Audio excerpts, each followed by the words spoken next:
phone is interesting because you could connect with people right away, the texting, and I've only begun this year to read emails because they scare me. It says CC, and there are 1,000 names. Who are these people? You know what I mean? I'm saying, wait a minute, is this a personal email? What does that mean?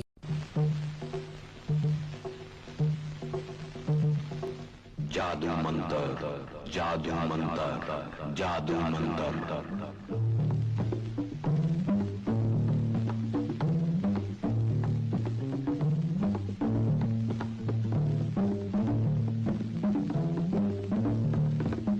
You are going into the future.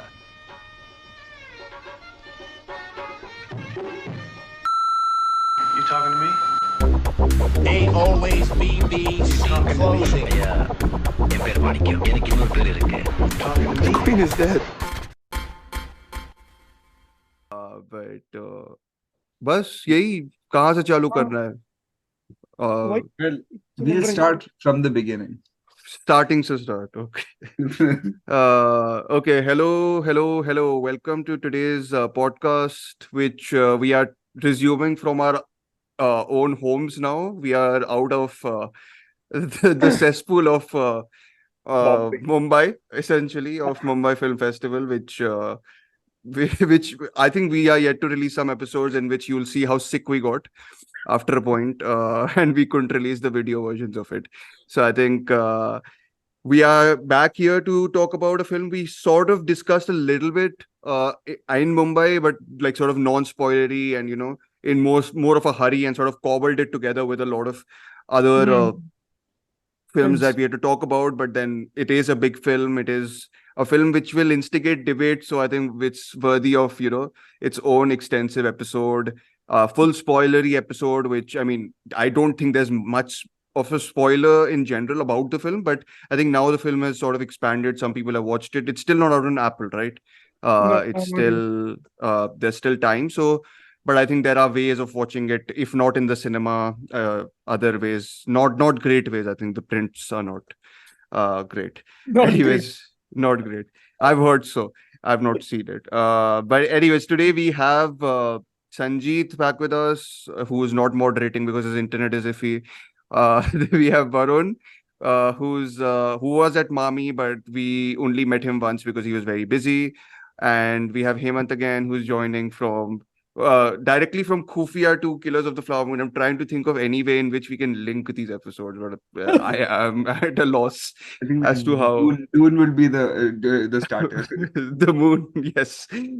But yes, we'll start with initial impressions and then dive headlong into your spoilers, because I think everyone whoever's listened to the previous episode sort of has an inkling of how some of us feel.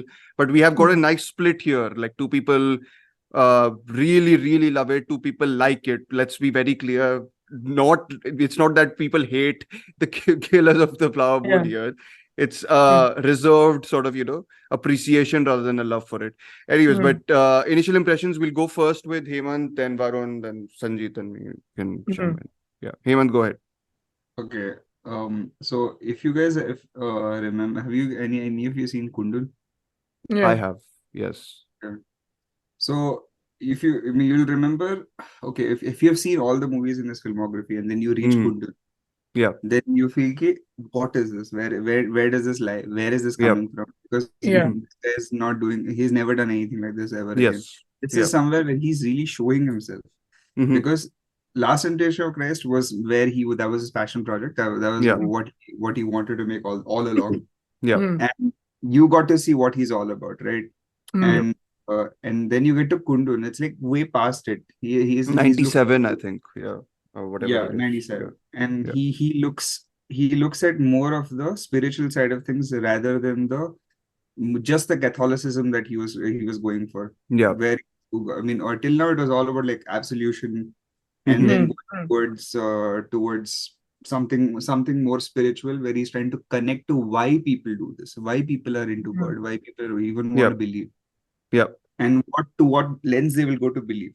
Then that is like one big, like milestone in his filmography. Then you got to Hugo, where Mhm. he's like gone backwards. He's gone backwards to his love for what cinema is to him, like Melier and all. Yep. And then after that and then you have, I think after that it was just like the all the lead up that he had was going towards Killers of the Flower Moon, but I think Irishman just got like shoehorned in for no reason, Sure. Okay.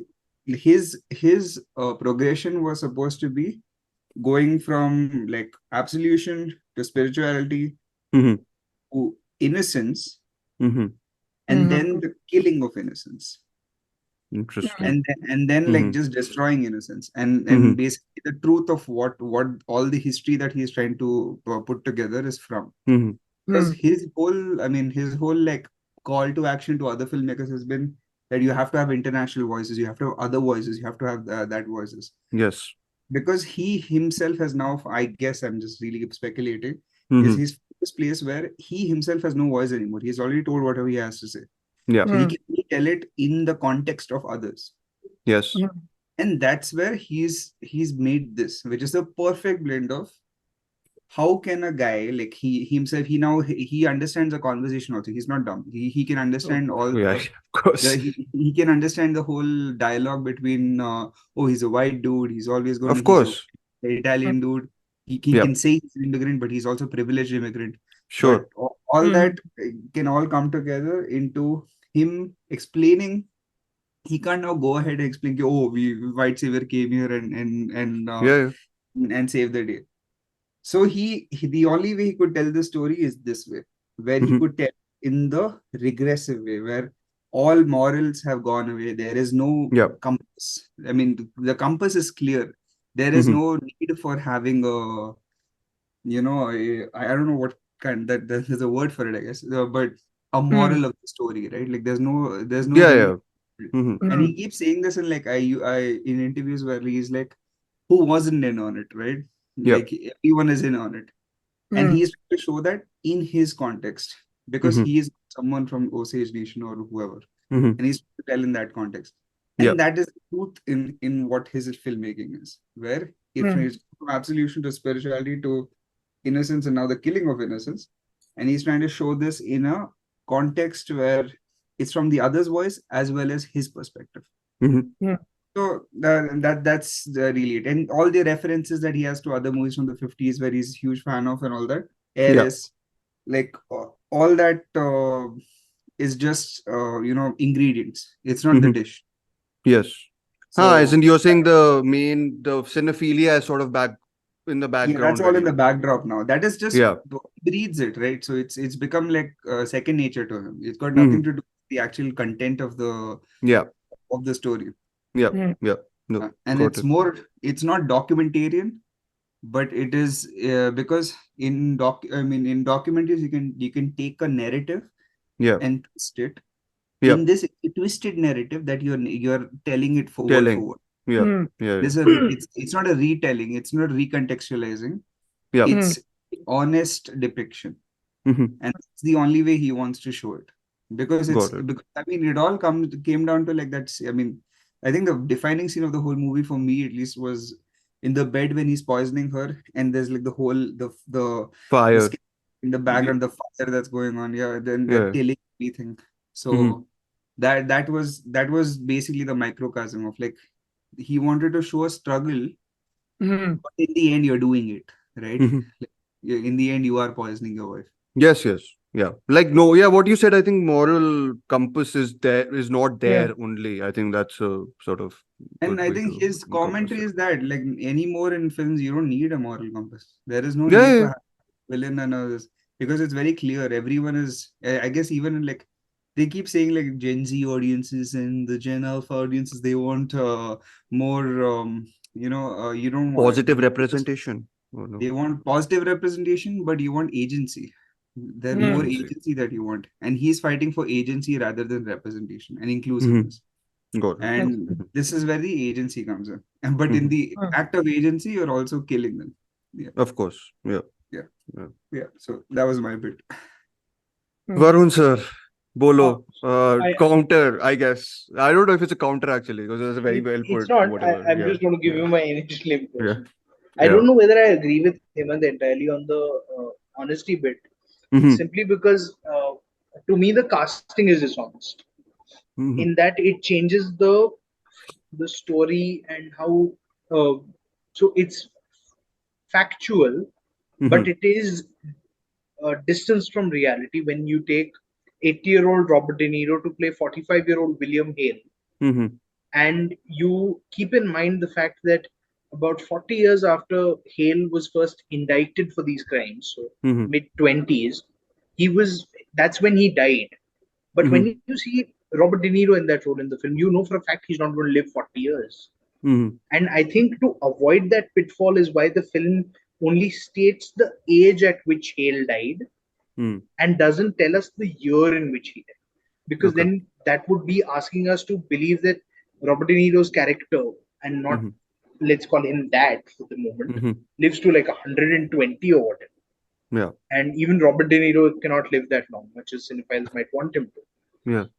I felt that that's where the film lost me in Okay. casting both De Niro and DiCaprio. DiCaprio. Much as I Mhm. love DiCaprio, I think it's Yeah. one of his finest performances.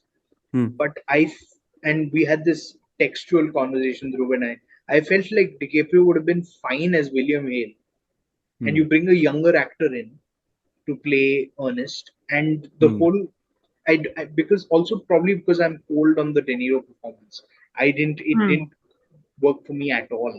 Mhm. But as a whole, like I know Hemant went into it in depth, but how I see Killers of the Flower Moon is also it's Scorsese's reaction to America today. Mhm. Hmm. In the post George Floyd sort of situation, Mm-hmm. this is a story that is ripe for the telling. Mm. And Yeah.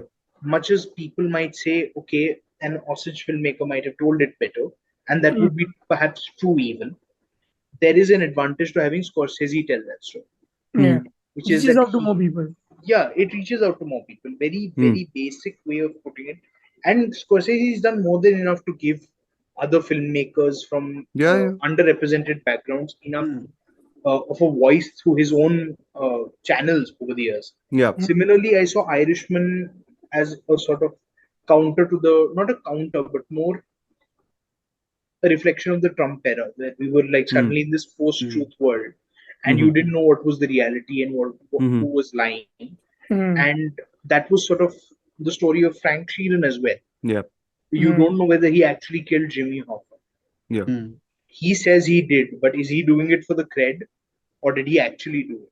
It's all told from his perspective, It's right? all From told from whatever, his like you perspective. don't Exactly. know how much of it is actually sort of Actually true. Yeah. Yeah. how much of it And he's telling even to gain sympathy. Because in gain fact, his sympathy. story for me, at least by the end, has a slightly sympathetic edge too, Sympathetic. even though there Mm. is, of course, a lot of uh whatever torment, and like he himself is extremely flawed as a person, and There's so yeah. absolution there also. I Yeah. mean, Yeah, Hmm. yeah, absolutely. Yeah, absolutely. So that way, I think uh, Killers of the Flower Moon is a step into that broader space of wanting to address a situation through a particular story. I don't know what he's going to do with the wager, because Mm. I don't see shipwrecks and pirates today unless he's talking about film piracy through that film. I But Yeah. yeah, Yeah. I came away from Killers of the Flower Moon quite. I don't think Irishman left me as conflicted because I quite enjoyed it Mm. as a film.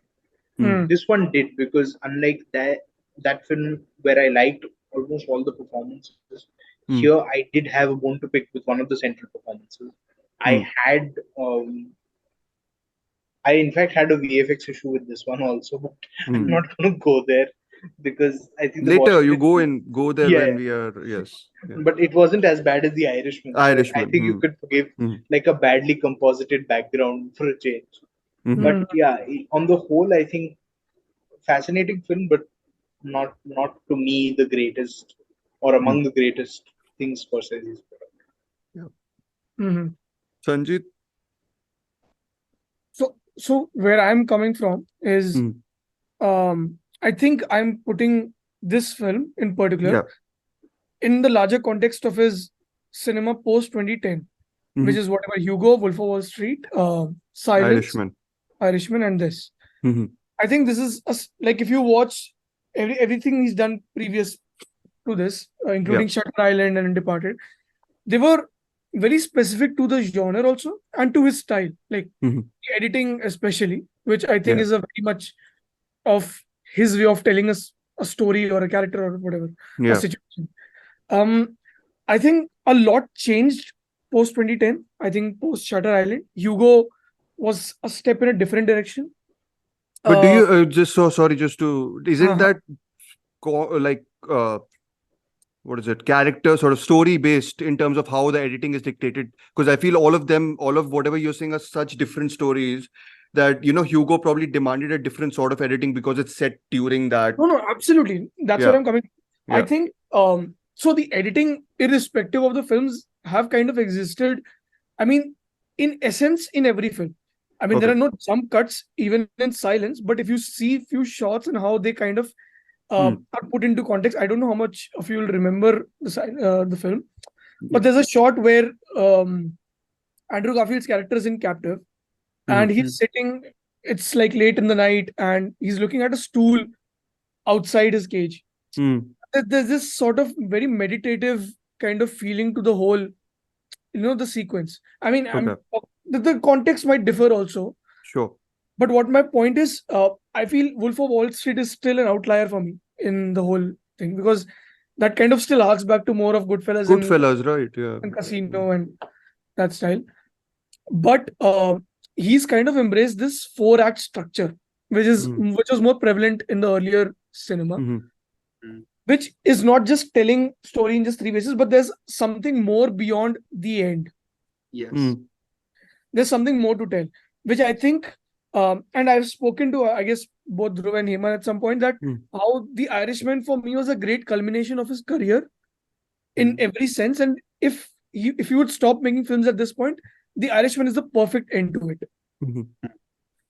Similarly, I think even Tarantino's Once Upon a Time in Hollywood was a great culmination of his career, but that's a separate thing.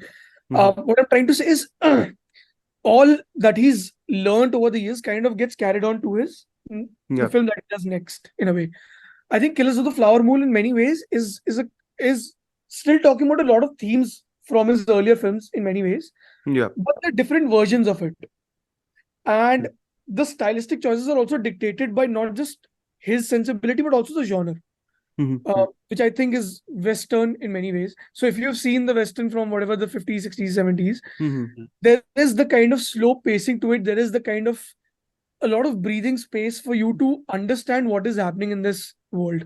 I think some people, just to mention, I don't know how much this comparison holds, but I know some people have called it his Searchers, if anything else. So I guess John there Ford is some one. merit to that. The John Ford 1956, right? 1956. So I guess the emotions are very much, the way they are presented could possibly be in one of those, in that sense. Like how greed is kind of like the big theme, right? Yeah. And how it's kind of presented with characters is, let's put it a little liberally, it's a little straightforward. Yeah, it's not clear. It's very clear from the onset, I feel. It's not trying to put the characters in like how there is certain criticism even by Varun about De Niro in a sense. So I have not read the source material. I'm coming into this film without any knowledge of the context or the book or anything. Yeah. I'm going into this film blind, except the first teaser that I watched, and I have a bit of an idea then that where the story is based and what the story is about and everything else. But I guess what I liked about De Niro's perspective was his superiority, the supreme, like how he's put into context the white supremacy thing. Yeah. I think that's where I kind of liked his acting as well as his performance and the portrayal of the character and the situation. And for me, DiCaprio was much more of a person lost in this machinery. So the fool, I feel the very fool, much. I mean, yeah. I mean, that's the one place I feel whatever Ari Aster comparison he made, I think that is the place where the Bo wala comparison almost makes sense. In the sense that he is very, like, of course, it's not psychoanalytical in this sense. Yeah. But like here, wo hai characters are similar in the sense that both of them are like basically puppets in some senses. Puppets, like yeah. who are, yeah. And then there are many other things that I liked in the film, including Lily Gladstone as a performer. She's fantastic in the film. I think so. I'm not saying it's a perfect Scorsese film. Okay. Even though I love it, I absolutely love it. I think there are things that were possibly, I felt the maddening of DiCaprio comes in a little later, which I thought should have come a little earlier for some reason. I mean, there must be a reason to it, which I haven't kind of not figured out yet. So bits like this, which are not, let's not say they're problems, right? Detrimental, but I just felt a personal choice, more or less. But I still think it's a fantastic film. What do you think? So I mean, from the sublime to the whatever. No, I mean, it feels. I think I've thought about this movie much more than I actually thought I would be thinking about, just because I think we've had like discussions in such a scattered way. Again, I love whatever he generally does, Scorsese. I'm a big fan. I mean, I think Hemant mentioned Kundan is something which I never clicked with. Like, I get what you were saying about Kundan, but I was like, I never got that feeling of, spiritual absolution that the film is going for, except for the Philip Glass score that sort of, comes at the end or in the middle, whatever. Like, I think that sort of ramps it up, but I've never sort of, so like that is fine. But I think the thing that I went into the film with, because it was whatever his collaboration with De Niro again and DiCaprio again, and the story felt so, in a way, not reminiscent of the gangster films he's made, but had that, dark character at the center of it. Like morally ambiguous, if you want to say. Though I wouldn't even say he's ambiguous. He's more or less very much morally depraved. He's the sidekick, Yeah, he's a morally depraved. Yeah, essentially. So I think, I think we've discussed this before also. I love the fact that Scorsese has consistently wanted to take these protagonists as like the center and then explore whatever he's doing. King of Comedy I watched recently and I thought was just the best way in which one can, approach this. And the conflicted feeling I felt while watching that film is something or even Irishman to some extent. Like, of course, I don't think Frank Sheeran is a great guy or like a good guy who I want to root for. But that sympathy, that element of, slight understanding almost, that, okay, you can see the guy is clearly desperate in some sense, right? So that feeling of being a little torn apart for the character. And again, we've seen how Taxi Driver, King of Comedy even have been misinterpreted by a lot of film readers. No, I won't even say misinterpreted. There are other interpretations to what I have, suppose, or someone else has, right? Like, I think some people do think the films become slightly toxic as their protagonist, because they are so close to their protagonist. I don't. I think the distance is very like intentionally there. Like, you can see the distance, but you are close enough to feel like dangerously, like, associated with them. So I think that's where he excels at the most, or wherever I felt most that he's excelled at. I think with Flower Moon, I like theoretically what perspective he's taking. Like, I think he changed the book's perspective, which also I've not read. So I'm going by very much the central decision to change the focus from the FBI investigation to, this person who's already complicit within all the murders that took place. It provides, and making quote unquote the heart of the story, the love story, which we'll get to more, I think, and how that sort of, how much that is the case, how much I think some of it gets compromised. But I think this theoretical decision to do that, I think I'm more with than I think in practice, where the film ends with its whole thing, with the whole, I feel it's a bit too dispersed for my liking. I found myself wanting to gravitate towards some characters more than the others, and I thought the film sort of pushed into other directions, which I didn't always think were productive. And as you said, Sanjeet, about the whole, it is very straightforward in a sense, right? It kind of lays out all the information pretty early on, and you kind of are watching essentially a car wreck happening very slowly. and you kind of see whoever is committing that wreckage, and then whoever is being affected by it is in many senses. So I thought I was much more interested in the person who are affected by it, or people who are affected by it, than the people who are orchestrating the wreckage. Which is not to say that you cannot focus on the people who are doing the wreckage. I personally, like Varun, was less into the De Niro character and performance, so I found myself willing and wanting to, move on from him, uh, personally, of course. And then whatever problems I have sort of stem from that disconnection with that particular angle of the story, and particular connection to the other angle of the story, which involves Lily Gladstone and Leonardo DiCaprio. I think that central relationship is the key, I think, and is the key for the stuff that works the best for me. And then we have the spoilers, meta touch, which we will, of course, discuss in full afterwards. But yes, we can dive full into arguments, guys. Shout at each other. No, I wanted to ask you guys actually, because this is something I really liked about the film.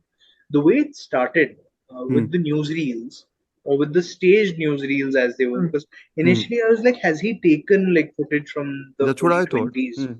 But I don't think so. I think he's gone No, and I think he shot essentially them. he shot it because it's the same streets, and he couldn't have actually recreated Fairfax the same way unless he's got like every single detail mapped out, which I don't think is available. But I think one of his producers was part of the research team, and they kind of did get a lot of great facts from like the Boardwalk Empire set kind of situation. Kind of like that. So I think they did do a lot of heavy, detailed research on everything. I'm pretty sure they must have recreated a lot of things from the past in some way. But what did you guys think of the newsreel? Because I found it a fascinating entry point into the film. Like it's an almost sort of, it's a great way of doing the scroll. What right? I kind of took away from it was, I think, the archival of just history in general. Yeah. Because that's what it has all been, right? Just getting your history erased in some way, and your heritage, and not knowing where you're coming from. Like even in the film, the whole point of people from the tribe and them going to these powerful people and asking them for money, because at that point there was a thing, right? You cannot handle your own money if you are from the certain tribe. Yeah. That was the thing. You had a law guardian appointed guardian, by yes. the federal government. Yeah. So for me, I thought it made sense in that sense, in that way, that you're kind of putting context where you're coming from and where you are going to get into in the film, which for me bookends well with the whole radio thing as well. Is kind of trying to that people still do remember. That's the point. But yeah, we'll come to that much later as well. But that's what I thought really. But my question to Varun was there really something specified about the age for these characters that really bothered you? Because I don't remember that well. So to me, the thing is that William Hale also had to live long enough to enjoy this wealth. He wasn't creating it for his daughter and for his wife. He had to live long enough to enjoy it. So I think he was 45 when the crime started. So that should be around 1917-ish. No, but in the film, do this specify his age in that sense? No, but I mean the thing is that you're not using makeup to hide it. You're not doing any of those things. So he's very visibly a specific age. Yeah. It could be a ballpark figure. You could say he's anything between 70 and 80. You could even stretch that argument and say, people in the 1920s looked older than the same age group looks today. So you could say he's 65. But how much further back could you go in stretching that? So to me, that distracted me a bit. Because I felt like if you're depicting reality, and if the idea is to show us a version of the brutal sort of graves on which contemporary America is built, then you might as well tell us that your legal system allowed this man to walk free and live as a free man for 15 years. That it allowed Ernest Burkhardt to live as a free man for some 25 odd years. Yeah. That you are depriving us of that reality by putting in actors who are too old, and you're not putting them in any kind of makeup or de-aging them. to me, it took away from the Tragedy, was truthfulness it? of Or okay, fair enough. from the truthfulness. Okay. Wouldn't we go back to the same issue that we had with Irishman if you're de-aged or actually even But that's what I'm saying, Hemant, that I would have not cast De Niro at all. I'm not Scorsese. I buy that entire thing. I'm probably not even Francesca Scorsese as far as skill is concerned. But the thing is that if you put DiCaprio in that role, first of all, it's a role that he's played. You could Calvin say in Candy. Django, he's been Yeah. Calvin Candy, but Hmm. it would have been a very interesting role too, because he's also young enough. He's old, but he's young enough to for you to see him enjoy the proceeds of that wealth as it gets accumulated over time. Hmm. It's such a grand scheme. Wouldn't you want to live and enjoy it? So no, I mean, but they didn't want to show all that, right? The throwaway nature of it, of him. I mean, okay, that last line where he in jail, right? Where Yeah. he's goodbye. He's like, this is going to be just another tragedy, a common tragedy that Yeah. is to be forgotten, right? When he says that, it wouldn't be as potent coming out of someone younger, because this is something that he wants to comment on the world, is that all this stuff that's just accepted is something created by older white men. Right. Is his comment. I mean, Yeah. that's something he wants to drive home, and this is where subjective storytelling goes over objective Certainly. storytelling. Yeah. If it were a little objective, it will be like, say, David Fincher made this movie, then he would have people exactly the age that they're supposed to be, Yeah. Yes. Hmm. aging process, and it would be a little bit more removed. But Yeah. this is Scorsese. He is someone who personally likes subjective storytelling, and this is where Certainly. something coming from an older person would be more insulting. It's almost like it's like that we've seen that improvisation of Jeff Bridges and Robert Downey Jr. in Iron Man, behind the scenes of Iron Man, where he's like, they both are improvising a scene and try to stage it, and Jeff Bridges says, I'll just slap you on your face a little bit, like a old buddy would do to a young buddy, as a form of insult.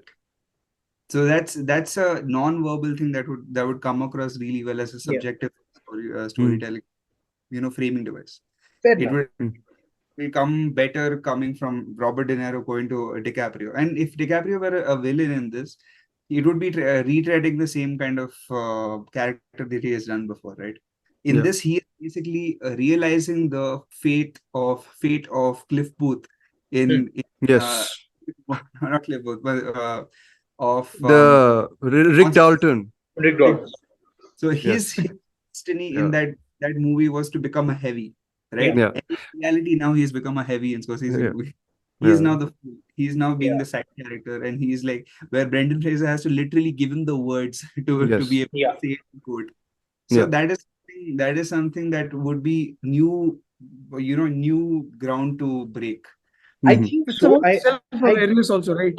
In that Yep. sense. But yeah, sorry, Varun, continue. I get what you're saying, but I feel like I'm just going to pick an actor that say Scorsese's worked with already, and say if you had staged that same scene with DiCaprio in De Niro's boots and Adam Driver or an Andrew Garfield in DiCaprio's boots instead, that Yeah. age comparison will still panned out in the same way. They might not be the same number of years apart. I think DiCaprio and De Niro are about 30 years apart. But I feel that somewhere I would have felt, like Dhruv pointed out, I would have felt the magnitude of the tragedy a lot more, because Molly dies earliest. Mhm. These guys all Yes. live much longer lives. Yeah. Like, our parents had probably all just finished college around the time Ernest Burkhardt died. Hmm. That gives you how close he came to our own lived reality. But sorry, I think what I think Hemant is getting at is also very Yeah. interesting. Like I didn't think about it in that Definitely. way.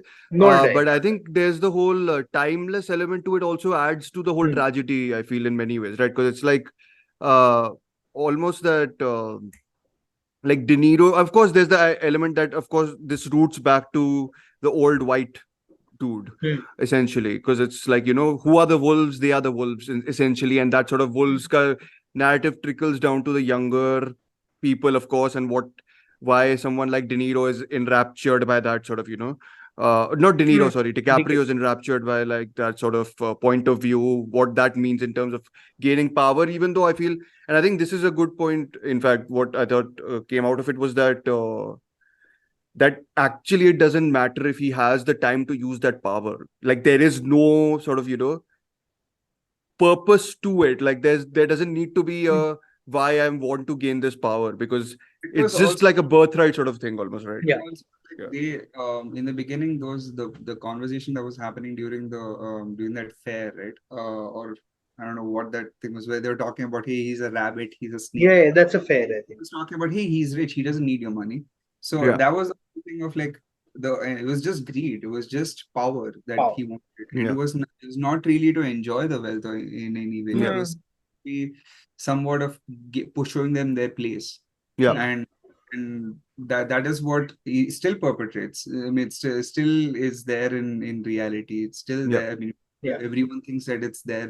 I mean, they say it's their country, but it's not really their country. None of it's separations.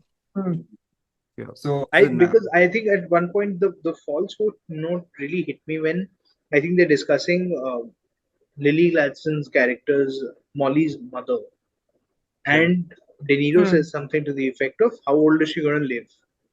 And in that moment, I was just like, "Wait a minute, you're saying this?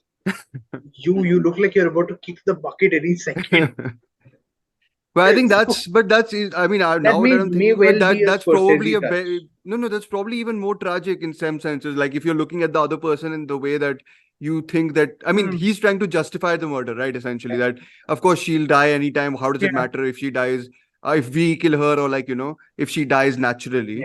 That's the same case with him. It's just that no one else is doing that to him and the others. So I suppose that is the counter, I suppose, that would exist to the reason needed to actually, kill these people for financial enjoyment or whatever it is.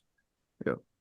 And I think Lily Gladstone's, I think what happened with Lily Gladstone's, like my greatest problem with the movie actually is with Lily Gladstone, is that even though she's the heart of the movie, she's gotten a lot of things to do. She's gotten there's a lot of agency. She's gotten the story drives, I mean, is driven really by her, at least in terms of having a solution. The solution is driven by her, but the problem is driven by DiCaprio and just reflecting off of his glasses, De Niro. Yes. He like all the but her issue is that most of at least the second half of the movie, middle of the movie, she is the second act. She's mostly incapacitated. She's got there is nothing that she's really contributing to the story as such, and we are really shifting the narrative completely to this side, to the wolf side, I'll say. The wolf side, yeah. And whatever the fruition of her efforts only come in the third act and the entrance of Mr. Jesse the Plemons. FBI, and yes. Yeah. And that's when the chickens come to roost, is what Rob Wolf was. And there seems to be a disconnect there. I feel like there could have been more scenes between her and her mother, where he was like, our blood is becoming more white, all those points could have been driven more home, with the narrative coming a little bit more on the Osage side. And that was it. That was really it. Maybe like 10%. A 10-minute scene would have been enough. I'm totally in agreement with you on that. But I actually think either you could do it 10 to 15 to 20% more, what you're saying about the Osage thing, or you reduce it back 10 to 15, 20% more even in the first half. I'm like, do either of them. But so my big issue, I think what my asterisk is, the big thing is that we begin with her as a second lead. And it sort of just slides down into her becoming a symbol, which I have an issue with, because I think I've been promised something more. Not because I want it to be that. Like, I can have the film, I can have her as the Anna Paquin character, is my point. Like, she can just be the eyes of, or like horrific eyes, or whatever you want to say. Like, it's the, moral center in a way which is only reflective of how DiCaprio sees it, because that's very much talking about the whole limitation of perspective, right? That's the perspective Scorsese is choosing essentially, and then that's how you limit and acknowledge the limits, which happens towards the end, I suppose. But yeah, with her character, I feel we begin at a place of such depth, I suppose, of such, like her introduction scene is probably my favorite scene of the film. I think the way it juxtaposes her speaking about the dead, and that's where I think Varun was talking about the archival footage. I thought that was the best use of it also. Sometimes the fact that becomes a sort of quote unquote reality versus what people are saying, and that's sort of the fake whatever, like the narrative that's been spun around by the white people is something else, right? I think there is a moment where it's like the D.W. Griffith yes, the way of narrating a white history. Yes. There he's the Osage. Yeah. It's cancelling out the white party in a sense, doing the whole cross editing also, even. So, like, so you can see that cross editing or whatever you saw, parallel editing, I'm saying cross editing. But anyways, I think, I feel that point, and I feel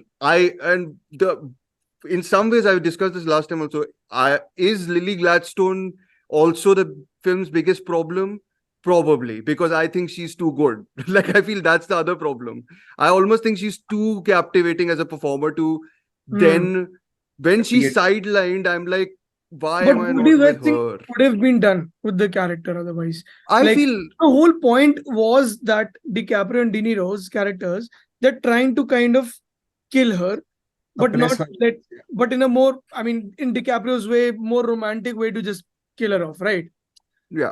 Just the whole idea was to just kind of neutralize her so that they can kind of become in charge of the wealth, and then basically De Niro becomes the bigger head. But what Hemanth was saying about the mother angle, right? The sister angle, even. I feel they are too small. They're too small bits, but they're significantly small bits that you also want more. That's the issue. Like, for me, I'm like, it's not as little as the Paquin character in Irishman, but it's also not as much as you would want from that second lead ka story to revolve. Like, I particularly think the biggest, like the most egregious part of the film for me is the Anna character's death. I felt very uncomfortable the way the film just inserted her emotional moment right before she was being, picked apart. I was like, that just feels a little like, I'm like, why even put it? Like that part, like she is the mother's favorite essentially, and Lily Gladstone gets a particularly incisive moment with her mother where it's like she looks at her in a way like when she says, she'll always be there, you won't be there, or something along those lines. And I thought that communicated like this real tension between the family themselves, like the Osage family, otherwise. And I feel then you just get this moment with Anna, and then she's gone, and I'm like, I felt so like. It felt jarring to me in a not particularly effective way. Like, I was a bit like, really, do we need that emotional moment before you like take her out of the narrative in any case? And then there's the whole I really didn't like the whole cutting the head off, and then I'm like, this is a different movie, isn't it? I'm just like very strange. But the whole point then becomes about who's really the savage. Also, once you've contextualized what the doctors are really up to, exactly. It makes sense, because it gives you the thing of maybe they did actually find the bullet. Maybe that's what they were looking for. Maybe they found. Maybe they got rid of it somehow. As for what you said about the Anna thing, I felt that it actually worked because it told you how perilous life was. You don't have telephones. You don't have telegraph even. Naturally, you didn't telegraph from house to house anyway. Right? But even so, you couldn't really get to know each other's minute by minute or day by day, sort of. And so this woman has at one point had a squabble, and the next thing you know, she's dead. I think that sort of it amped up the dread within the film, even though I knew exactly what was going to happen. So I can't speak for any of you guys, because if you've not read the book, even if you have a general idea, you're still I don't think the film is working. At least I don't think it's wanting to work even as a quote unquote sequel. suspense mystery. It's much more Yeah. Yeah, like but you a don't know who's going to die. He's no, planning you it. know, I He's think you planning he it, but keys I you in don't pretty well. Like I think with the Anna character, I was like, yeah, she's going to go like. off next after I the think the first sister goes. So. greatest thing of that the film ultimately arrives at is when you learn that Hale is going to kill him Hmm. from the guy who goes. DiCaprio, right? Yeah. Yeah. I Yeah, think yeah, like he's as it's a disposable as natural. sort of Yeah, it's a yes, yeah. natural consequence. But you feel like he's been along for this whole ride. But then you Yeah, realize, yeah, okay, it makes complete sense. But to me, that yeah. Anna death, I stayed with the film a lot longer. I remember texting you just Sure. before that happened, Hmm. and like I was like, yeah, it's losing me a little because I'm probably not patient enough to. Also, I had somebody going off on the phone next to me, so Yikes. it was barely a packed theater. Just go sit somewhere else and have your conversation. हाँ But बाहर ही बात कर लो कि यहाँ पे there was like hall में क्या four बात करना people. I had a fight yeah to start the show, oh so okay you have to fight to okay yeah. got it So it was, but I felt like, yeah, Hmm. I'm with the film, I'm with the film, I'm with the film. And then I think much later, but again, what you guys are saying, what Sanjeet pointed out, right, about Molly's character, Sanjeet said, what can you do apart from what happens to her in that Hmm. middle section? The Hmm. truth is, you can't do anything because there's the one character you cannot tamper with. It Yeah. would, with for all the practical support that the Osage Nation has provided the production, Yeah. if they were to go and tamper with that character, the Osage heart of the film, it Yeah. would just destroy the very purpose of making it. And that's what the thing was. She had been, whatever little agency she had, right, at that point, hmm. she had been robbed of even that. She was reduced to such misery in those moments of being poisoned yeah and slow death. And we come back to that, right? The slow poisoning through whiskey, Yeah. hmm. right? And that sort of gives you this idea that, and of course the reality is that William Hale was just one of many operators. Of There course were other yeah people who were doing pretty similar things. Yeah. I mean, they do come together at some point towards the. systemic No, whatever it I is think yeah that's just the Hale circle. Hale circle there was like another whole There were reality other, existing yeah, there was similar I similar. mean, Yeah. even the guy from No Country for Old Men also tells him, right? Like that you're going too loud, you're playing it too loud. Like he tells Yeah, him Hmm. yeah The that, yeah guy like, who holds all the money and yeah. Guardian character, right? I think that was one thing the film could oh have you done. mean It could have the shown us. cashier in No Country for Old Yeah, Men the That's right. yeah opening. got it yes no cashier whatever he was the when store owner he saw him coin immediately, I was like, toss oh, where Where's is the crinkling where's wrapper? the dude with the funny haircut Where's the and the dude? great gun? Yeah. Oh yeah, And I felt like the film could have, in terms of what it could have done more, was that I think Dhruv, you and I again discussed this. Hale is a villain from moment one. you can Yeah. Like tell him. Yeah, you can he's got tell. that Yeah, he's got that firelit his sequence with the first dialogue crackling wood with and him is everything. "Call me king." I'm like, yeah. Yeah, I mean, you can't Yeah. not like think he's not the villain, right? yeah. So But I felt like it could have gone a lot more in telling us how Hale was loved, because he was loved. He was by the really people. adored Charity. and admired. He did I, charity. He opened no, a no, lot of no. I businesses. think no. So it tells us that. I felt it could have shown us that as Showed well. us. Okay, He is now never it really expands further. presented as a figure of affection. He's always shown as a figure of power, which is very Authority different. also, right? He Of was yeah, genuinely a friend of the people in that sense. yeah. Okay, so the issue with that is that when he shows them that he's loved, the point of him being sort of like a fake messiah, where have you seen his like framing where he's like Yeah, actually speaking in Osage and he's telling them about like all the bad that's happening. He's praying to Wakanta and Yes, yes, yes. they're showing him that way. It is kind of like a fake messiah, and everyone's Yeah. looking for Yeah. that as that position, where if they would ignore every other white person in that whole crowd, but they will include Yeah. him in, Hmm. and he would be the one who would actually say that, hey, I'm giving money to this Yeah. Yeah. yeah, Hmm. and that is how he was framing him. This is somewhat to tell two things at the same time, to say that he's Hmm. say that he's a wolf Hmm. in sheep's disguise. So Mhm. that's the reason why I guess that they couldn't really push that whole him being loved and everything. I feel like And they could have done that even in like a passing shot of the fair, right? Which they do show, like him walking through the fair. Yeah.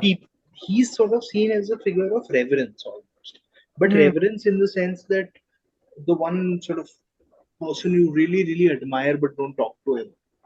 Yeah. as opposed to a person who is sort of loved in a more Yeah, I think that person kind of no, way, what which they I could think have done. no, what you're saying, I think is I kind of agree with in the sense that there is and again, I'm sorry, I'm going back to the Irishman comparison again because again, I think these are essentially, we discussed a Companion little bit pieces. like no, like De Niro's character in this is pesky, is essentially dialed up for me, and like I mean, Okay. he's not as and silent, especially, but yeah, Yeah. DiCaprio's is De Niro's dialed up again. So I think Yeah. like it's very very like that yeah. maps out very much for me. Sheeran was smart, okay? He killed Jimmy Hoffa and nobody found out. Burkhardt couldn't Yes, keep his he is. mouth shut. Burkhardt is stupider. Yes, Yeah, definitely. that's the whole. And I think DiCaprio is good at playing very stupid. To be Very very stupid, honest, yeah. I don't know if that's a trait I that he's just learned or whatever. But I I don't wish he was in Anchorman 3. Like, know. You'd be very good in like all these films. Actually, he's really good at like. I don't know. I got reminded so much of the Rick Dalton actually in this. I was Yeah, like, yeah, they especially should. the The thing is, they're not introduction with self-aware Pacino's character. characters, right? That's the thing. Yeah, You're not self-aware about what you're actually doing. That's why these Yes. characters work because we are aware about what have those you characters are doing. have you Yeah. seen Meryl Streep and Only Murders in the Building season 3? Yeah, please No. don't No. spoil No. it. I Yeah. have. No, but it's just the way she acts. This is very Sure. similar. I know, Okay. I know. I mean, it's a Okay. little you kind of put yourself in a certain way that you are like you are looking as if you're foolish. That's Yeah. the thing. Oh, And I think his teeth are. I'm pretty sure they've done Yeah, something to his teeth, they've right? done something. yeah, no, Yes. no, Yeah. they did Okay. He's something. got a bit of overbite and stuff like Yes. that. Yes. Yes. The No, but teeth also is he's sort of just donkey like kind of situation. yeah, he's a slime. Like he's slimy. Like also like slimy in He's a got greasy non-threatening hair, sense. like Huh. Yeah. all that is Uh-huh. going on. But I mean, he's also Very, DiCaprio, which kind of makes sense why like she's drawn to him a little bit, like in that whatever sense she is But that drawn to also him. kind of, if you want to look at why she would be drawn to him, would also be that she's a woman with no power either, right? No, but at, no, and also at the beginning of the narrative, they have power, no? That's what's established, like they have quote limited unquote, power. limited I power, mean, but yes, they do. she still goes to that white person for her Yeah, money, for right? her money. She's No, but incompetent. She says it herself. and her mother says no that you guys are falling for like white people all the time or Yeah, something but like that. I think the falling for Burkhardt is also very much a part of America's reality at that point, Hmm. right? Because the Hmm. film opens like just a year before the First World War ends, so Well, men are ends. already dying. Yeah. There's going Yeah. to be a paucity of men of Yes. marriageable age. Yeah. Yeah. So Yeah. I think it ties into that very well. Yeah. Because Also, Yeah. I mean, it is also that incompetent thing, right? Like they can't if she's not married to someone who is competent, Yes. can't take control of Her her wealth is own just basically estate. Yes. useless. Yes. Exactly. Even by Yeah. giving him control of the estate or from her death, she is gaining control in her life. In her life. Yeah. Yeah. Mhm. So that is something that was a necessity for them. Yeah. Yeah. In No, I the think. end, Yeah. you Sorry. kind of in the end why all this suffering and everything like of like her death, eventual death to diabetes, Hmm. all that really meant nothing. And you know that Hale is right. It has become a commentary. Another It is story. Hmm. another story, and which is now being told to not actually show the suffering of association, but to promote sponsored by FBI. So, Yes. so that Yeah. that is something No, that that is sponsored by no. J. Edgar Hoover. J. Edgar Hoover. Yes, of Right? all people. yeah, No, but I think starring DiCaprio. yes. No, No, but and yes. I feel like if this were and this is one of the format problems, right? If because it's a film, it can't do everything. But Yeah. I think what the book did really well was Hmm. bring out that why this case's success Hmm. was so groundbreaking to establish Hoover as director of FBI for Sure. 50 years. Mm-hmm. For Hmm. 50 years, you're in charge of a country's security apparatus. Yeah. There couldn't have been a more powerful man than him in the history of America, right? Hmm. Yeah. And it's that's what came to me at the end, even though I didn't like that framing device at all. I was Mhm. like, he is still in charge of so much of a Hmm. Yeah. particular people's history Yeah. purely because he deployed the men who solved the case.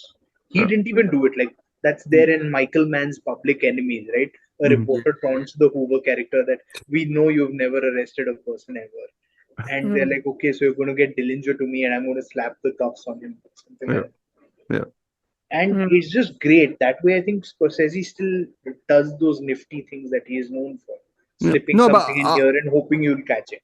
I was Or- surprised that he stuck as much with the FBI angle. Like, because when the FBI angle comes in the film, I was like, you change the framing device, like in general, but when the whole FBI stuff was taking place, I'm like, couldn't you have begun here and then flashed back only, and then just stuck to that perspective and explored everything there and then come back? No, but I Because feel it's natural progression though, because it But kind when- of actually changes perspective also. Like, No, but if you when it remember the happens, scene- I got more even more adrift from the Molly character, right? That was my thing. Like, I was like, if No, you're but- sticking, But the whole Yes, yes. isn't the whole point about the whole big machinery that is working around these people.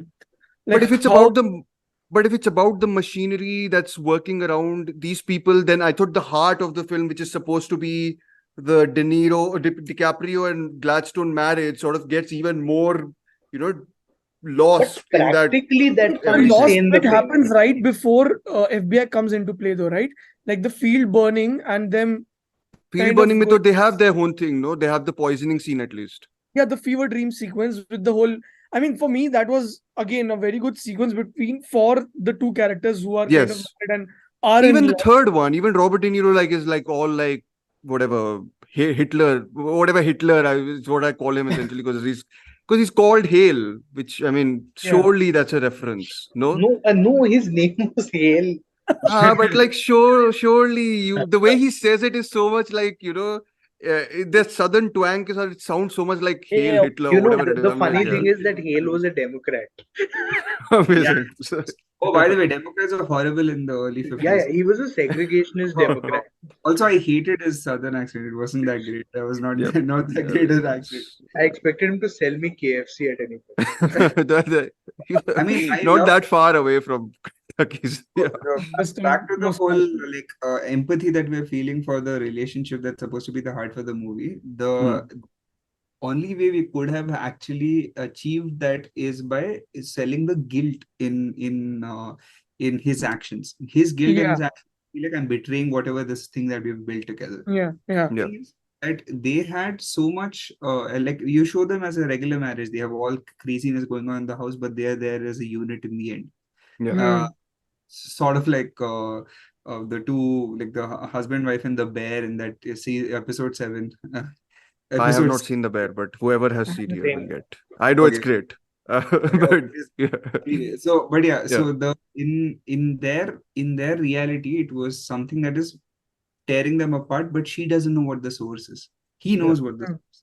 And we know what the source is, and that's why we are feeling bad for her. And her getting away from us and actually now drifting more into their wolf camp is because of trying to make us feel like there is no control anymore. She's lost. Yes. She's lost. And that's when the FBI comes in, and that triumphant music scene where she's being rescued, and then she's but the thing is, that's cut with the whole FBI investigation that's going on, right? Like intercut. And then that's when you're taking a little bit of that power away in this story from the FBI and giving it back to her. Yeah, because you feel like she's being saved, she's surviving, and actually being surviving so long, and now that she's finally back, she's gonna come back for everything. No, but straight after that, I never understood. I still don't understand that decision, like her decision to accept. Yeah, don't get it. The thing is that is supposed to be the betrayal. Is that you feel such a victory in her survival, and then thinking, oh, now she's gonna actually do the right thing. But I think that's something I need to buy also. Like I buy the betrayal. I was just like, I can't imagine Lily Gladstone's character doing that in any case. Like in my head, I couldn't. Like maybe again, it's the point of the performance being too, because I think maybe the memory of the film is so strong for me in the sequences when she's talking to him for the first time, or when she already has a dominant tone and presence without being overtly so, right? A lot of times what you say, like nowadays you have your Marvels, which is released, whatever. Usme you'll have like someone shouting their thing to, like they're a strong person. like they're going to shout it in the film essentially. But like Gladstone This is has a like this is like presence. Scorsese explaining a superhero Oh yeah, I character. brought in Marvels into a Scorsese film, of course. Now we've Anyways, come to a full circle. yeah. I'm appreciating Scorsese, to be honest, in comparison much By more. So shitting on Amal, yeah, thank you. Cameron really worships her though. Like the way she's kind of framed Yeah. also. Like I remember that one shot when she's in the court. Yeah. The camera is placed on her face and like on IMAX it looks just brilliant. Hmm. And it kind of looks like it's kind of just a little like it's not literally her eye line, it's just a little lower than her eye, whatever. Yeah. So for me, that was always like something that I was always looking forward to. Every shot was kind of looking at her presence in a certain way. Yeah. I think, It's but what Hmm. you found difficult to buy through Hmm. the FBI coming in, I think it's also somewhere Scorsese telling us that you know what these were meant to be forces for good. Hmm. They were. Um, it's the hope we talk about as a But I country don't think they today. come across well at all, huh? I think the FBI. FBI actually to me Tom White comes across well. The Jesse The Plemons Jesse character Plemons. I to think he because doesn't come across only. he's simply He's not barely there. interested. He's not there, but I like the facade that he puts up of this cool dude who's going to wear a hat indoors. Yes. He's like, you know what? I'm not interested in what you can do with your power. Hmm. I'm interested in what little What you I can do Hmm. with my limited resources to Hmm. undo whatever it You is have you've done. got going Hmm. on. Hmm. Because that was essentially Tom White's arc, and like because you guys haven't read the book, Tom Hmm. White eventually went on to become the jailer at the same penitentiary where William Hale was imprisoned. Uh-huh. And William Hale was apparently quite pleased to see him and stuff like that. Uh-huh.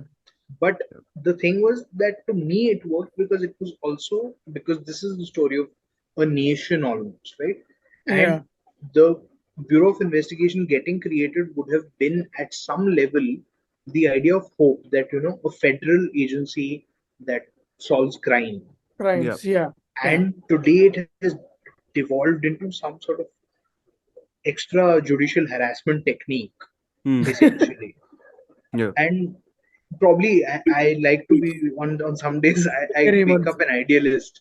So I like to think of it that maybe at some point we'll also talk about the idealism with which we started out with some of our intelligence agencies and look where that brought us.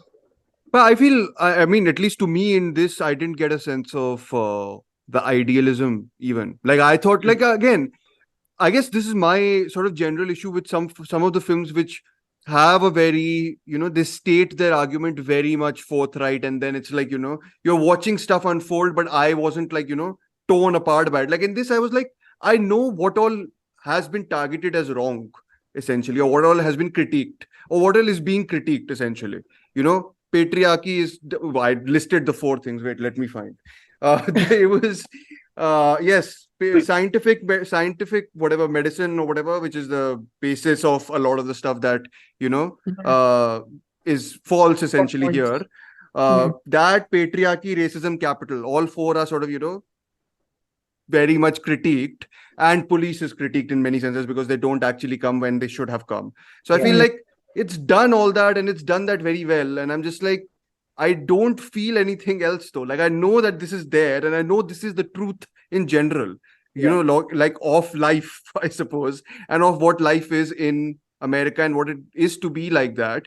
But I'm also like, what have I essentially gathered from this? And I was like, I don't know if I have been, because I wasn't as moved by the film as I am by something like Irishman also. Like, because I feel yeah, I mean, I told you, I think last time I was especially moved by the scene where she screams and you don't see her face.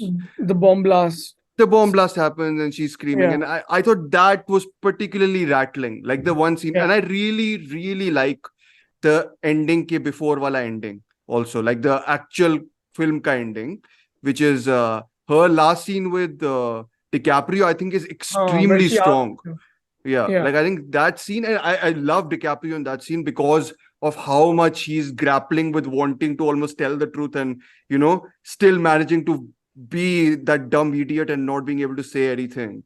Or well, saying that he's still lying through his teeth essentially. And Yeah. I like how she basically just leaves him there, like, and sort of exits. Like all that stuff did move me, but there's significant chunks of the film where I was like, I get it, but I don't feel it, sort of like that. Like I don't want to make that distinction always, but that's something I've not felt with a lot of Scorsese films. That's why I'm making it clear. Like, with Irishman, I never felt like that. With even, your um whatever. Actually, I've never felt this way with a lot of Scorsese. I think So. silence and this movie are about the same feeling that I had in the end of the movie. I had a Hmm. there was this Numbness. felt, Oh, okay. and in silence it was that, oh, it's still alive, but he's denounced it. Yeah. And here it's that the love is still alive, but well, he fucked her over. Yeah. So that was the Yeah. feeling I got in the end. Got it. I mean, there's some No, images that stay hmm. with you, like the brain coming out and stuff like that. Like the The sawing. bomb blast. Really, honestly, that was something that reminded me of the water bubbling in Taxi Driver. It was somewhat like you just stay long enough and it'll just seep in, right? You stay long before cutting. It was Yeah. so there was a lot of jarring cuts in this, which No, like but so what you're saying actually is very interesting, right? Because I remember the water bubbling in Taxi Driver also because I've seen that film too many times, more so than I should. I feel for a healthy person, like no one can be healthy if one sees that film. I think 5, 6, 7 times. It's a bit too something. Anyways, well, it's interesting that you say that because that is so tied in for me to Travis Bickle, and his perspective of the world. Whereas the sawing sequence to me has like a very distributed perspective in that sense, because it's like whose perspective is the sawing horrifying from? It's most horrifying from Molly's For perspective. Lily Gladstone, right? Yeah, Molly. Yeah, but that's what I'm saying. Like it's a distributed perspective. It's almost that's my sort of issue, right? No, but Sometimes then it with this. specifically goes to her point of view shot, right? When she's going through people and people are moving away, and then No, I know, but fade. that's the sort of thing I think the film is trying to adjust her into the narrative actually in many sequences like this. But then eventually it sort of doesn't have the room because there's so much stuff going on to like actually have her be a second lead of sorts to like I don't know, people are saying that she's going to be nominated for lead actress. She's not a lead actress in this though. For me at least. But the lead is only one. That's DiCaprio. And Yeah. again, there's just nothing that you could do with that character in that middle part of it. Or even earlier, like I feel like it's one or the other. Otherwise, we'd be looking at a 4-hour film. No, but if you're doing nothing, then I feel the film does too much. Like I don't know how to like explain it without like muddling it a little bit too much. Because I feel, yeah. You feel like the length of the movie would have been either you go deep, you go hard and try to go more with explaining her point of view. Either do the second parallel lead or don't do or make her even more of an abstraction. This is to me simplification. Make her like a Margot Robbie in Once Upon a Time. No, make her Anna Paquin. No, like that. She's a purely abstracted presence. I feel like. Actually, I agree with Varun. Like in Margot Robbie is kind of a symbol. She's a symbol. She's a presence throughout the film. In Wolf. No. Once Upon a Time in Hollywood. Oh yes, yeah. Do that also. Yes. But in this, I think it's trying to do more also. Like I don't think it's doing just that, which is my problem. Like I feel it's somewhere between. I'm like, she's the second lead and she's the symbol. I'm like, I need one side to be like chosen essentially because I actually thought that was a feature, not a bug. Like of her going from becoming active member to becoming a symbol. I've read that. Yeah. So I've read that a couple of people. I was reading because I was trying to find justifications myself. I have read that and I was like, I get it. Like I like that argument. I just there's something about it that's still like not a feature, but that bugs me in a way which I feel I can't like shake off. And again, I've Um, cited. I don't want to cite them again because I think last episode maybe have. But should I just name drop Sanjeet so that people don't get annoyed more? Uh, no. okay, Okay, I go won't ahead. Go name ahead. drop. No, no, go No, no, ahead. I Go won't ahead. name drop. No, no, I No, was no, just please. saying. Okay, no, just Claire Denis thing was I'll name drop because I think she does the whole other perspective and the mystery of the other in a way which Hmm. appeals to me. Like it's they are abstractions who are interesting, very interesting, but you also know that this isn't their like it's not her job to tell that story. Like it's more experimental in many senses. So I guess the classicism here won't accommodate that in any It's case. I more think about there's how she kind of puts stories in as vignettes. Is yeah, it's a what. framing thing also. Yeah, it's very sensual, poetic, whatever. Like it's very like it's almost like you get incomplete perspectives of the other people, but you kind of always get that. So yeah, I think about the thing, right? The graph yeah, is that uh, when the film opens, the Osage are safe on the streets, yes, and but as she gets worse in terms of health, and she is confined more and more to her room. That is also sort of it mirrors the condition of the people of the Osage. yeah, Otherwise, they it are being does. forced into these corners and being forced to live shrouded lives. And then when Yes, she comes back towards the end of the film, it's because order may not have been restored, yeah. but the perpetrators have seemingly been apprehended. So it Yeah. is safe to emerge again. So that way, Outside, the yeah. film follows that Wo fairly inside easily. outside ka dichotomy is a good. Yeah, yeah, I understand. Yeah, yeah. I But will and rewatch again, it, the whole I thing of guess. no, I don't It's know a whether I long have the movie. patience, but No, no, no. I don't know It's a long whether movie. Yeah, more scenes with the mother. I think more scenes with the sisters would have definitely helped. yeah. But Yes. I don't know where you can put those without having to sacrifice something or the other in Hmm. the film.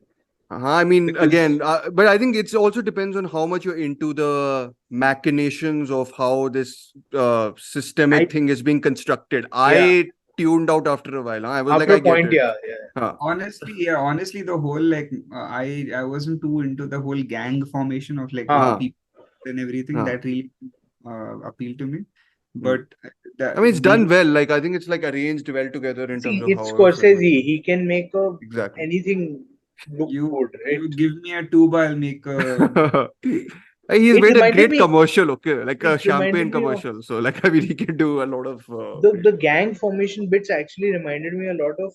I think the trade-offs that happen in the first couple of episodes of Boardwalk Empire.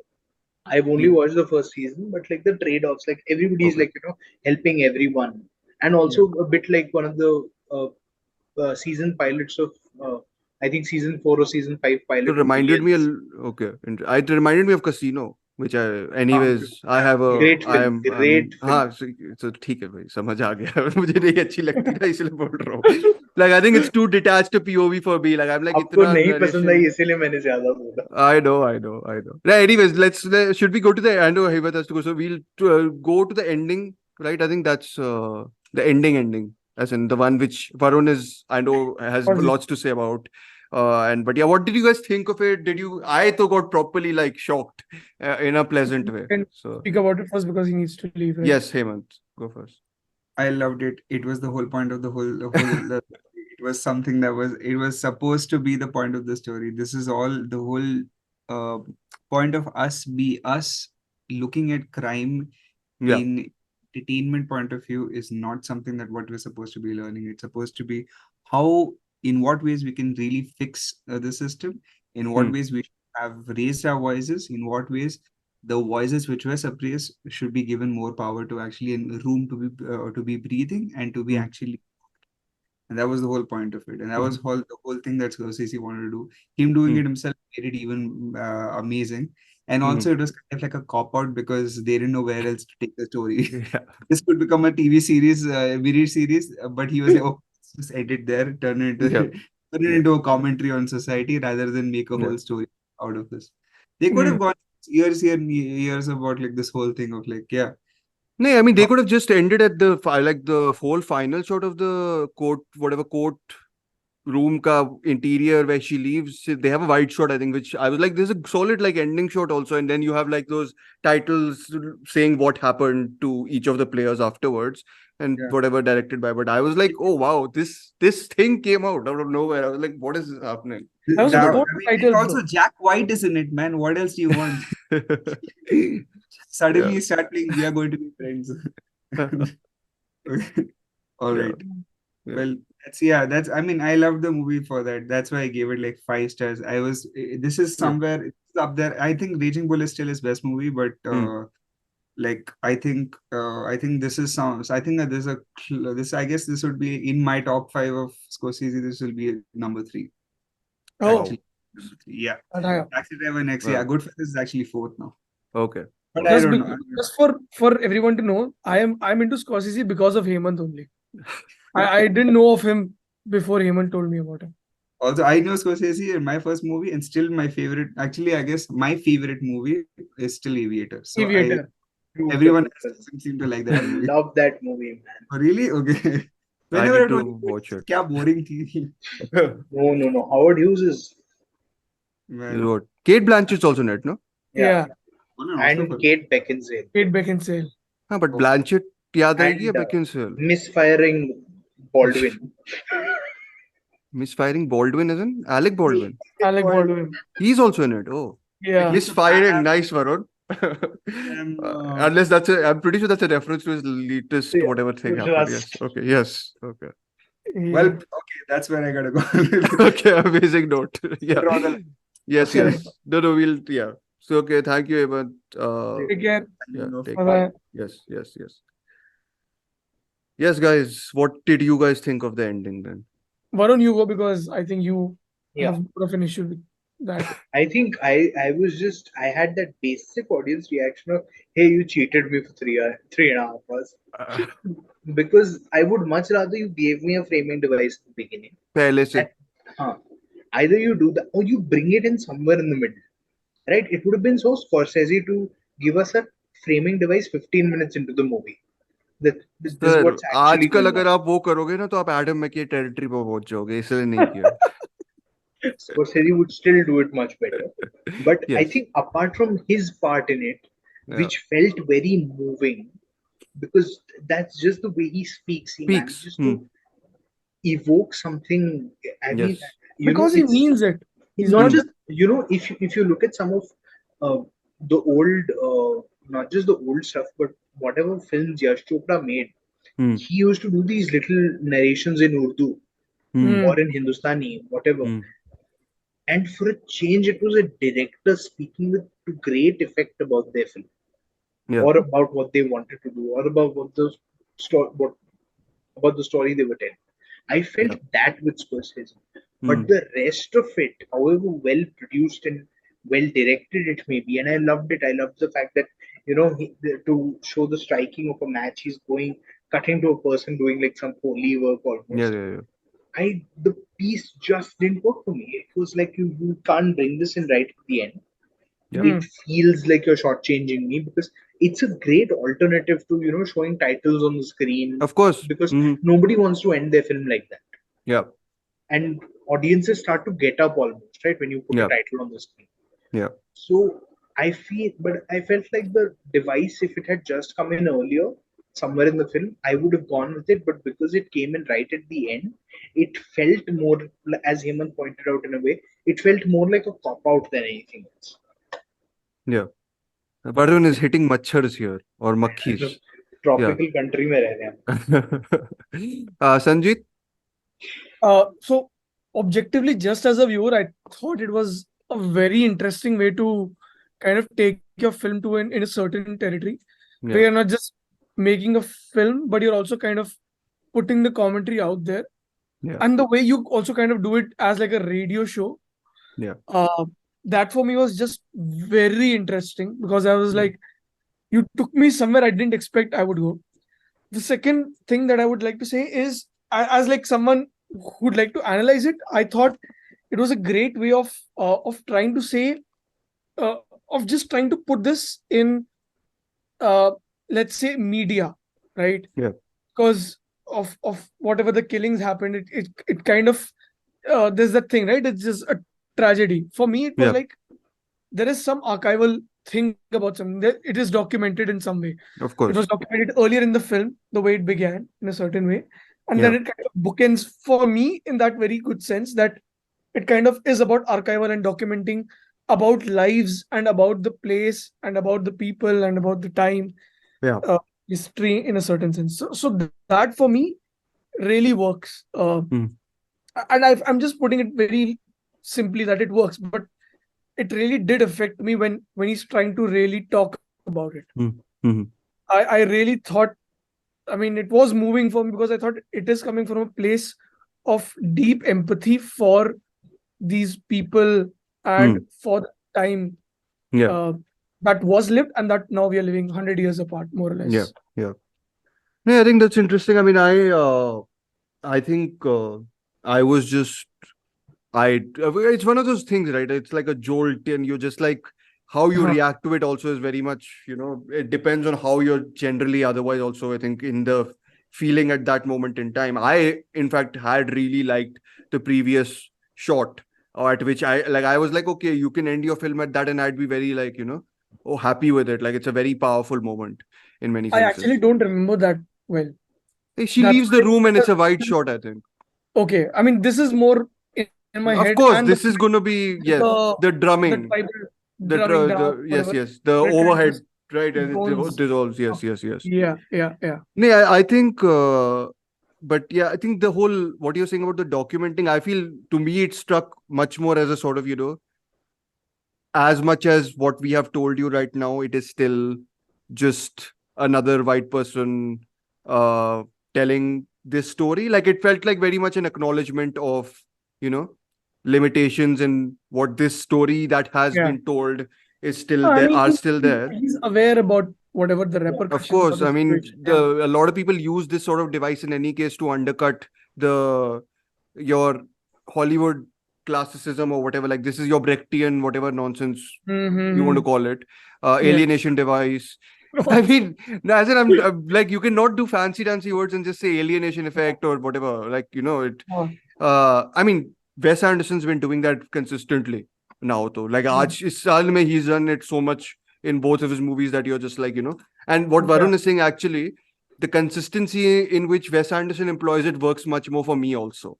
Like, No, so I am kind of with all these things because I am kind of taken aback with these decisions in a good way. yeah. Like I remember, like this kind of reminded me. The first thing that I'm kind of reminded of is Inglorious Bastards, where it kind of cuts to Hugo Stiglitz, right? His backstory and the way it kind of Oh, transitions. yeah, I hated that. For me at that time when I watched it, I was like, oh, you can do this as well. So Yes. I mean, I'm That not. and Sam Jackson's sudden narration, right? It just Yeah, comes yeah, in yeah. the middle So and for me, disappears also like that. Okay. it's not more about discovery, but it's more about, oh, you can do this as well. Yeah. So that's for me. That is for me is a very good idea or a thought that would really Okay. take the film from a certain point to a certain point. Got it. Mostly upscaling the whole Got it. idea. So I But definitely liked the way Scorsese employed it here than what you're saying about Bastards. Because my biggest problem actually with Bastards is what you were saying. I think he gets in the way of it too much sometimes. I'm like, भाई इतना अच्छा dialogue scene चल रहा है, हट क्यों रहे हो वहाँ से? I'm like, रुको, वहीं पे रुके रहो. Like, as in, like, what tension was building or whatever. I think just like Scorsese's strength is pulling a scene in its quieter moments.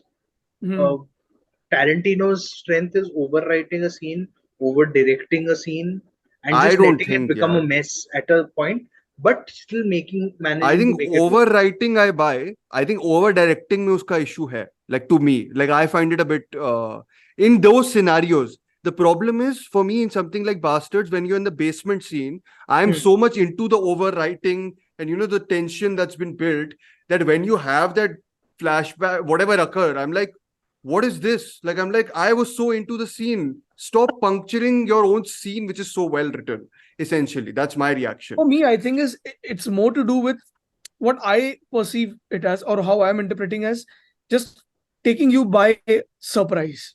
Okay. That for me is a In bigger this element. happens, When you're yeah. watching a film, So when you're watching again, this is all comes down to just my opinion and my perspective of these films, and why I like it also is because it's always breaking that idea. Sir, everyone loves Inglorious. Okay, you are on the correct side of quote unquote history. No, it's not about Yeah. everyone loves or not. Yeah. If anyone loves or not, it's Huh. about me, how I am Yeah. perceiving it, and how I think of it is that it's always taking you in a certain way. Yeah. I like Tarantino because he's always holding my hand and taking me somewhere on a journey. That for me is a different experience. I mean, I know we are digressing somewhere else. No, we are not, because it's very linked to where somewhat how- linked to where I mean, what this is. that's why I like when Tarantino directs or writes or something like that. And with Scorsese here is again, I mean, he's not holding my hand and taking me on a journey, but it's more to do with it's taking me by surprise in a good way and just putting a lot of things in a different context. Of course, yes. That for me is a bigger No, I get. I mean, when thing also for me. when it happened in the film, I was like, and after like that, after 1 hour, jab main soch raha tha and I had to write something, I was like, firstly, I can't spoil this because in a review you don't want to spoil. This is like genuinely, I was like, this is the type of moment if someone spoils for me, I'd like hit them on the head with their whatever, a book or something. Yeah. But or my hand, Thanks for specifying. Yeah. whatever it is.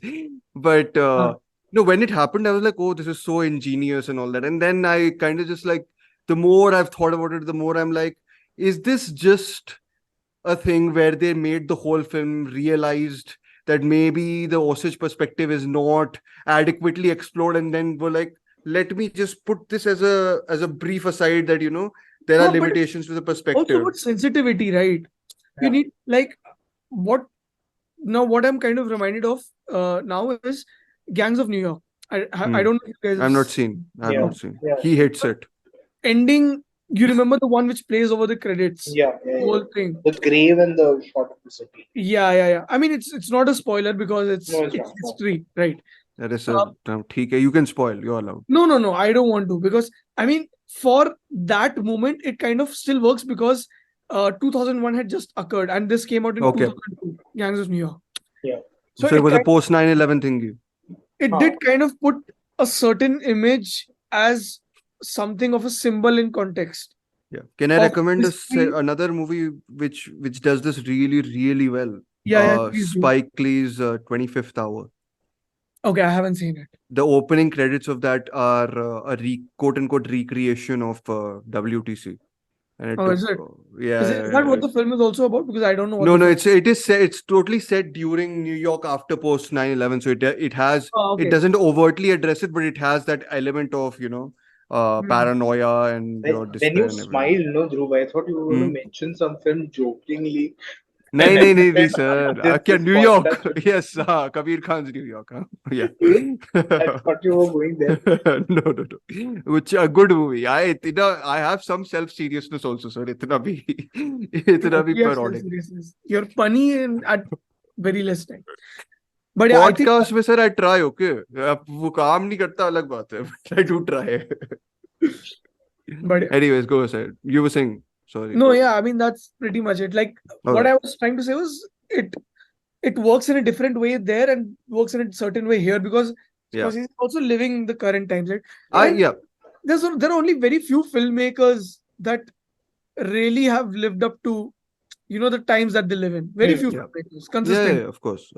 That's why. But again, no, I totally get what you mean. I'm the other. No, but I was just thinking, for me, again, I think it's about what Varun said. Slightly more consistent approach probably does work better for me. Like, I can buy it more when it's being consistently slightly undercut. I don't know if this is true, right? But in The Irishman, there are moments where De Niro looks directly at the camera. Like, I don't remember. Yeah, I think there are. The dinner especially. The dinner. And he just like look, and I'm like, it's that really strange scenario where you're like, okay, is this like a distancing effect? Is this what is happening here? I think that because it's slightly more, I think it happens 2-3 times in that film, especially later on. And I think something like that affects the whole Thinker project much more for me. Or if you want to take more sort of, old school examples, I don't know, I'm pretty sure this would be a text that he would have cited for other stuff at least. Hiroshima Mon Amour by Alan Rene. has this whole thing about, especially the opening is really famous about this woman who's French and the guy who's Japanese talking about, can the French tell the story of the Japanese essentially? Can they understand the emotion, what went through in Hiroshima and Nagasaki at that day? And that tension, because it's involved so much from the beginning, it sort of has a bigger impact on, this whole thing about a white person being able to tell Osage ka story, etc., etc. So I thought there's a lot of stuff to dig through in that ending, by the way. Like, that's a good thing.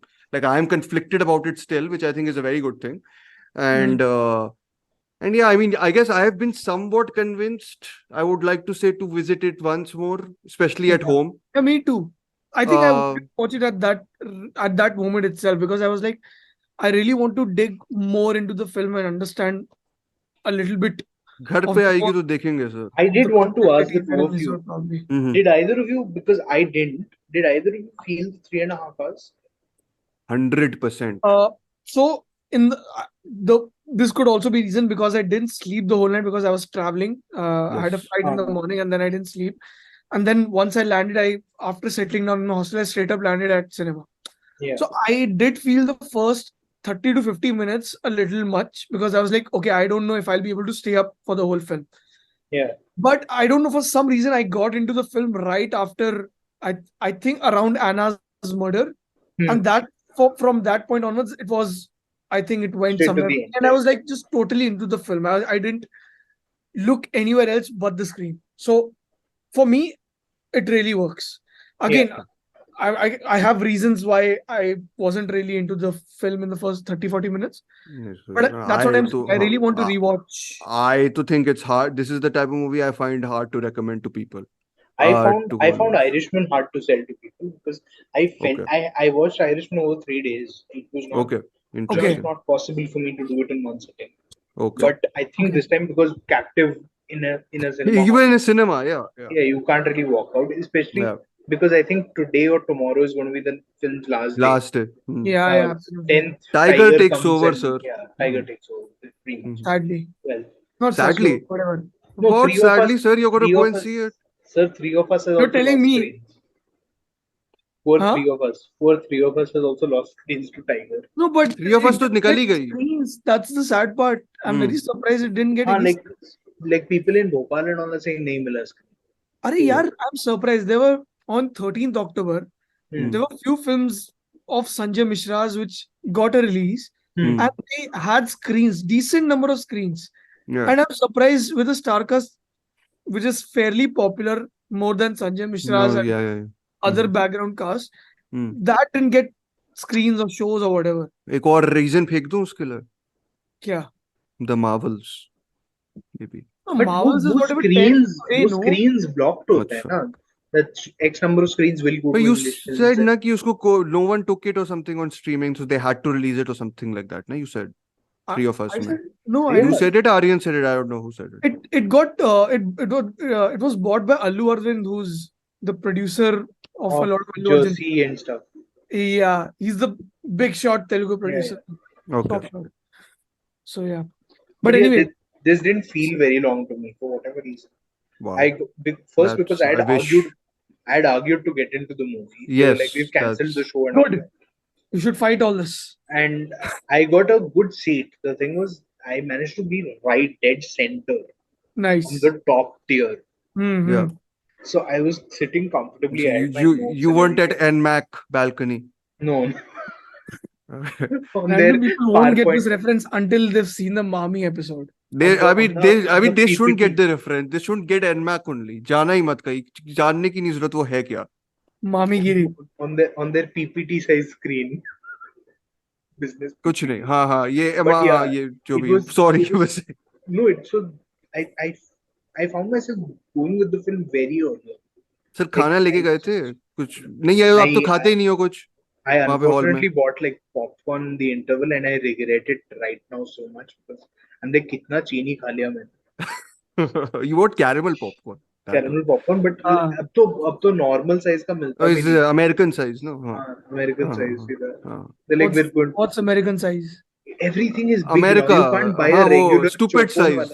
Quote unquote, Amartya says stupid size. वही है ना? But Yeah. I think Amartya is just jealous because Jalpaiguri में popcorn नहीं मिलता है. They're like Singada cow. ये But तो जाएगा I'm अंदर हाँ. He's not listening to this episode, I'm pretty sure. No, he will listen. Why will he not?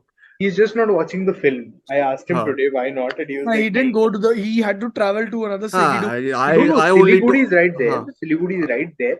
But I think he just said, I don't want to watch a film for 3.5 hours. हाँ, I So only that's told It's him. big commitment. No, it's not just हाँ. 3.5 hours. It's whatever जाना hours of आना travel जो- and it's 4 hours film. It's not three and हाँ, a but half to be hours. honest हम लोगों ने भी ये सब किया हाँ बॉम्बे में जाना में तो 2-3 घंटे भी लगते हाँ, थे और but फिर देखने में और जो भी आपने I तो sir do it Dubai just में देखी generally है also. फिल्म. आप संजीत का एक्सपीरियंस को ऑप्ट कर रहे हो. नहीं मैंने और भी देखी है ना जो पिक्चर 2-2 घंटे की थी बट लगती थी कि 3-3 4-4 घंटे की हैं वो भी तो काउंट होंगी. Yeah. हाँ, Yeah. Delhi dark definitely felt longer than I this have for me. not seen. I You don't know. guys have. I just didn't pay attention in that film. I slept, But, which I did in a before we couple of other digress films. into other directions, any few closing thoughts, or should we end here?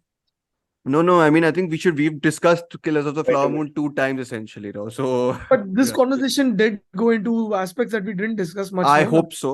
I think Varun and Hemant Yeah. definitely contributed Different other perspectives. points Yeah. than Sanjeet and me had at least last time. So Yeah, much more. hopefully you guys gained more from this discussion, and there's other films coming out. I'm sure I'll have other films to hate this year also. Already 2-3 हो चुकी हैं, right? बाकी क्या है बचा हुआ? Actually अब तो सब मुझे अच्छा लगना चाहिए यार. कुछ तो आना चाहिए. हाँ, you तो like Hirani, so I mean. हाँ, I don't mind Hirani. But Killer is coming tomorrow, यार, morning. Killer भाई वो तो मैं थोड़ा कम ही रख रहा हूँ. एक्सपेक्टेशन अब मैं सबके लिए कम रख रहा हूँ. हाँ. Please. मैं दो चीजों के लिए कम नहीं है मेरी एक्सपेक्टेशन और वो होएगी भी नहीं. So they better be bloody good. Which ones are those? Poor Things by Lanthimos because I'm a Lanthimos fan, and Zone of Interest by Jonathan Glazer because I'm a Jonathan Glazer fan. So yes. मेरा तो Napoleon में बड़ा hope है. उसमें तो hope ही नहीं है. Please don't have any hopes. I saw the trailer before Killers and I was like, okay, this. That's the one they cut to, like, I think No, but generally, I have seen a lot of trailers to kind of understand what the film is really about. आप 4 घंटे का cut देखना sir Apple पे. I think that's the thing with Ridley Scott, right? You have to watch the director's cut only. Yeah. आप लोग बताना कैसी है और डिस्कशन में सुनूंगा. मैं एडिट भी कर दूंगा क्योंकि वो पिक्चर से छोटा होगा. So yes. No, if I come off to Delhi, you're bloody coming with me for Napoleon. No ways are we going for fucking Napoleon, Sanjeet. What else will we go for? My swear, you made me swear. Either. You made me swear. That's how much I'm terrified by it. No, go for Napoleon. Arey sir, I'm going to go because of course you're going to go. You don't mind Last Duel and all. Last Duel I thought was 4 hours long. It was 2.5 hours. Last Duel I have yet to watch. I'm going to watch all these before I go in. House of Gucci तो actually 5 घंटे लंबी थी.